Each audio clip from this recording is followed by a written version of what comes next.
El tesoro de David, por Charles Spurgeon, Salmo número 140. Este salmo está en el lugar apropiado y a continuación del 139, de modo que casi puede leerse tras el anterior sin hallar una brecha entre los dos. El conjunto del libro de los Salmos quedaría dañado seriamente si se interfiriera con el orden de los mismos. Como algunos han propuesto, es el grito del alma acorralada, la súplica de un creyente perseguido incesantemente y sitiado por enemigos astutos que ansían su destrucción. David era perseguido como una perdiz por los montes y raramente tenía un momento de descanso. Esta es la apelación patética al Señor pidiendo protección, una llamada que gradualmente se intensifica en la denuncia de sus acerbos enemigos. Con este sacrificio de oración ofrece la sal de la fe, porque en una manera muy marcada y enfática expresa su confianza personal en el Señor como protector de los oprimidos y como su propio Dios y defensor. Pocos salmos cortos son tan ricos en la joya preciosa de la fe. Nos comentaba Spurgeon, versículo número 1, líbrame, oh Señor, del hombre malo. Se lee como una cláusula de la oración del Señor, líbranos del mal. David no suplica contra ningún individuo en particular, sino contra la especie representada por aquel cuya mejor descripción es el hombre malo. Hay muchos que pertenecen a tal especie. Realmente no hallaremos ninguno que no sea regenerado, que en un sentido u otro no sea malo, y sin embargo no todos son igualmente malos. Es bueno que nuestros enemigos sean malos. Sería algo espantoso que tuviéramos a los buenos contra nosotros. Nos comentaba nuevamente Spurgeon. Guárdame de hombres violentos. El mal en el corazón se caldea en malicia y al fin hierve en pasión. El mal pasa a ser furor cuando tiene libertad para manifestarse y entonces el hombre malo se desarrolla en el hombre violento. ¿Qué vigilancia, fuerza o valor puede preservar al Hijo de Dios del engaño y de la violencia? Solo hay un seguro que puede preservarle y somos prudentes cuando nos cobijamos a la sombra de sus alas. Es común que los hombres buenos sean atacados por sus enemigos. David fue atacado por Saúl, Doeg, Aitofel, Simei y otros. Incluso Mardoqueo, sentado humildemente a la puerta, tenía su Amán. Y nuestro Señor, el perfecto, estaba rodeado por los que tenían sed de su sangre. No podemos esperar, pues, que nosotros podamos pasar por el mundo sin enemigos, pero sin ser librados de sus manos, preservados de su furor, de modo que no pueda resultar daño real de su malicia. Esta bendición hay que procurarla por medio de la oración y esperarla por fe. Nuevamente nos comentaba Spurgeon, versículo número 2, los cuales maquinan en su corazón. No son felices a menos que intriguen y se confabulen. Parece que piensan unánimes y están en completo acuerdo en su malicia. Y de todo corazón persigan a su víctima. Causar un mal no es bastante para ellos. Trabajan en plural y preparan muchas saetas para su arco, nos comentaba Spurgeon. Cada día provocan contiendas. Literalmente esta cláusula dice recogen guerras. Y algunos así lo entienden, pero es bien conocido que las preposiciones son omitidas con frecuencia en el hebreo, y no hay duda de que el texto significa que provocan una enemistad general por medio de su falsa información, que actúa como una trompeta llamando a la batalla. Nos comentaba en este comentario Juan Calvino. Versículos 2 y 3. Los malos atacan al justo con tres armas: con el corazón, conspirando, y con la lengua, mintiendo, con la mano, por la violencia. Nos comentaba John Lorinius, versículo número 3. Aguzaron su lengua como la serpiente. El movimiento rápido de la lengua de una víbora produce la impresión de que la aguza. Los mismos los maliciosos mueven la lengua tan rápido que hacen suponer que se está aguzando. El poeta lo dice así en el Rey Lear. Hirióme con su lengua como una serpiente en el mismo corazón. El aguzar la lengua significa una forma extrema de parlería y mucho más en el aguzar la lengua como una serpiente. Los naturalistas nos dicen que no hay criatura que mueva su lengua con tanta rapidez como una serpiente. Y por ello se dice que tiene 3 lenguas. Esa almita significa los malos hablan rápidamente, triplemente. Y me hieren y envenenan con sus lenguas. Nos dio este comentario Joseph Carril. ¿No es un hecho que hay muchos hombres cuya misma experiencia es casi tan dañina como el veneno? Disparan sus lenguas lívidas como las de una serpiente, y el veneno de su disposición corroe el mismo objeto sobre el cual se concentran, siempre lleno de vileza y malicia, como el ave de mal agüero nocturna. Veneno de áspides hay debajo de sus labios. Es triste las cosas que pueden decir incluso hombres buenos cuando son provocados. Sí, incluso los que se llaman perfectos, cuando están en calma, no son tan mansos como palomas cuando uno pone en duda sus afirmaciones de no tener pecado. Este veneno de hablar mal no caería de nuestros labios por mucho que se nos provocara, si no estuviera allí de modo permanente, pero por naturaleza tenemos almacenadas muchas palabras venenosas, como la cobra tiene almacenando su veneno. Oh Señor, quita las bolsas de veneno y haz de nuestros labios que no salga sino miel. Selah. Este es un trabajo duro. Sube, corazón mío, no te hundas, no caigas, levántate hacia Dios, nos comentaba Spurgeon. En los días del apóstol Santiago, como ahora, al parecer había hombres y mujeres ociosas que iban de puerta en puerta chismeando y calumniando, y con todo uno no podía examinar la calumnia y descubrir la falsedad en ella. No se podía evaporar la verdad en un proceso lento en el crisol y ver en qué consistía el residuo de falsedad reluciente y visible.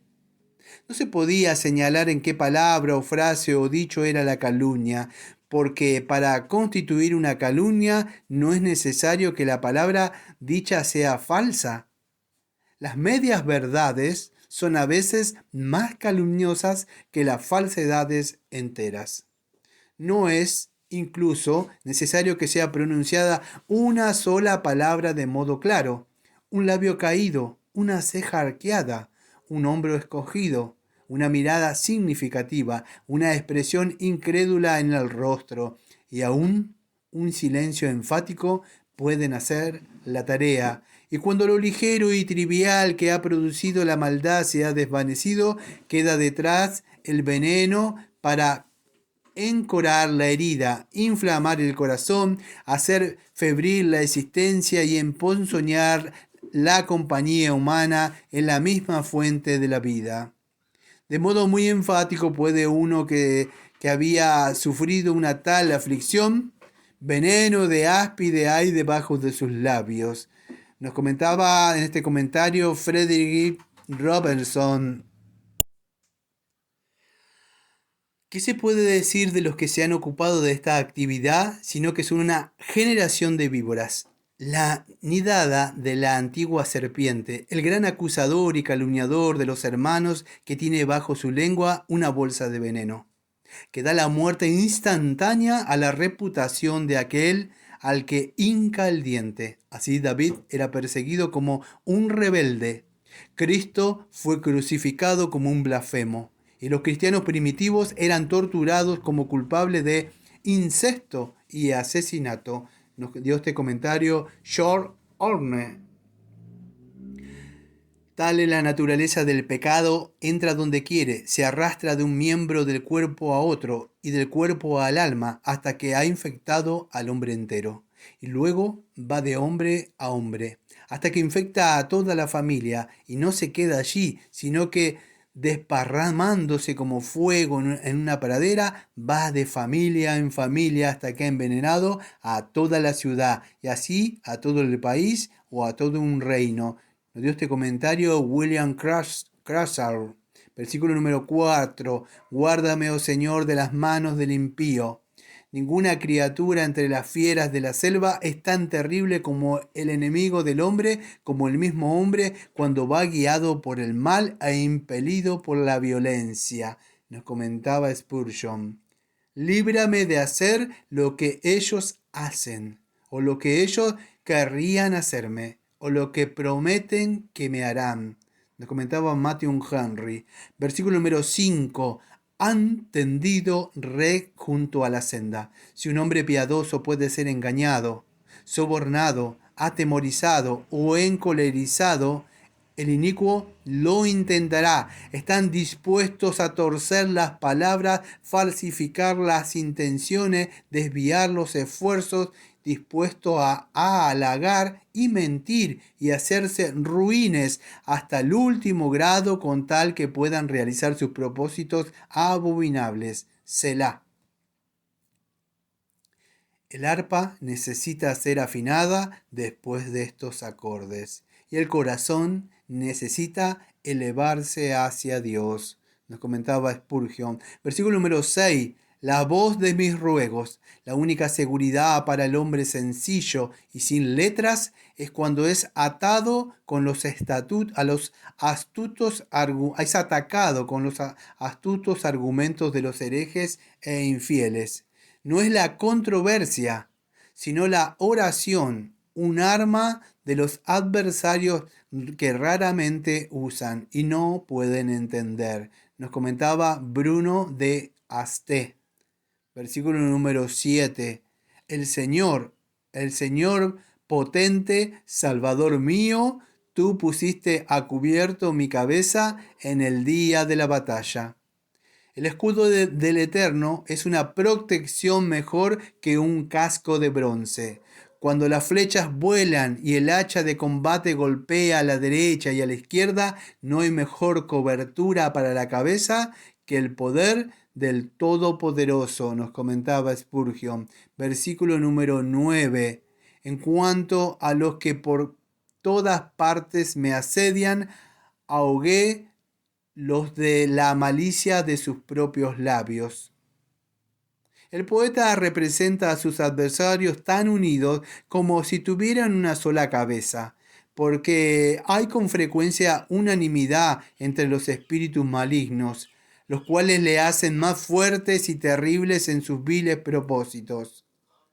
La lecta Talionis con frecuencia deriva al hombre violento y hace caer sobre el mal que había planeado para otros. Sus flechas se vuelven contra ellos cuando los labios de un hombre sueltan maldiciones. Probablemente como las gallinas acabaran regresando al punto del que partieron para reposar. Una piedra lanzada al aire es muy probable que caiga sobre la cabeza del que la lanzó. Las palabras de David se pueden leer en el futuro como una profecía, pero en este versículo, en todo caso, no hay necesidad de hacerlo para suavizar su tono. Es tan justo que la maldad de los hombres maquinan y calumnian, que se esparcen y se vuelven como un culetazo contra ellos, que todo hombre recto ha de desearlo. Del que no desea que sea así, por creerse más humano y más cristiano, se arriesga a una componenda rastrera de los inicuos, o es deficiente en su sentido del bien y del mal. Cuando los malos cavan hoyos para el inocente pero caen en ellos, creemos que los ángeles están contentos. Ciertamente el más tierno y amable de los filántropos, por mucho que se sienta compasión por los que sufren, tienen que aprobar la justicia que hacen que sufran. Sospechamos que algunos de nuestros críticos solo necesitarían ponerse en el lugar de David, y con ello sus palabras cambiarían de tono. Nos comentó Charles Spurgeon. Versículo número 10. Caerán sobre ellos ascuas de fuego. Los que han calentado 7 veces el horno de la calumnia serán devorados por él. ¿Quién habría sentido compasión por Nabucodonosor si se le hubiera echado a él en su propio horno? Nos comentaba Charles Spurgeon. Versículo número 11. El hombre desleguado no se afianzará en la tierra. Los hombres de lengua cruel y falsa son útiles cuando van como cadáveres a abonar el suelo. Llevan ya con él el mal en el elemento de corrupción. De ahí que no hay oratoria que pueda prestar un cimiento seguro a la causa que lleva la mentira dentro de sí. Nos comentaba Spurgeon. El mal cazará al hombre violento para derribarle. El pecado es su propio castigo. Un hombre violento no necesita destino más aseado que cegar el mal que ha sembrado. Es horrible que un cazador sea devorado por sus propios sabuesos. Con todo, este es el destino seguro del perseguidor, nos comentaba Spurgeon. Versículo número 13. Ciertamente los justos alabarán tu nombre. En la tierra, un tiempo, en el cielo para siempre. El hombre puro de corazón cantará al Señor. Qué resonantes y dulces serán los cánticos de los redimidos en el milenio, cuando el manso heredará la tierra y se deleitará en la abundancia de paz. Los rectos morarán en tu presencia. Qué alto han subido este salmo, desde ser cazado por los hombres malos a residir en la presencia divina. Así se eleva la fe del santo desde las profundidades a las alturas de reposo pacífico. Bien puede el salmo llevar varios selás o ascensos. Nos comentaba por último Charles Spurgeon.